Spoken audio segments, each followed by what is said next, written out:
সন্দেশখালীতে শেখ শাহজাহানের বাড়িতে তল্লাশিতে গিয়ে ইডি অফিসারদের আক্রান্ত হবার ঘটনায় শেখ শাহজাহানের ভাই আলমগীর সহ 3 জনকে গ্রেপ্তার করল সিবিআই। এদিন আলমগীরকে জিজ্ঞাসাবাদের জন্য ডেকে পাঠিয়েছিল সিবিআই।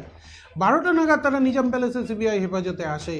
সেখানে তাদের দীর্ঘক্ষণ জিজ্ঞাসাবাদের পর 4টা নাগাদ 3 জনকে গ্রেপ্তার করা হয় বলে ইডি সূত্রে খবর। ইডির এক অফিসারের দেওয়া তথ্য অনুযায়ী এই আক্রমণের ঘটনায় আরও অনেকের যোগ রয়েছে। সেই তথ্য জানতে আলমগীর সহ অন্যদের আরও জিজ্ঞাসাবাদ করতে চায় সিবিআই এর গোয়েন্দারা।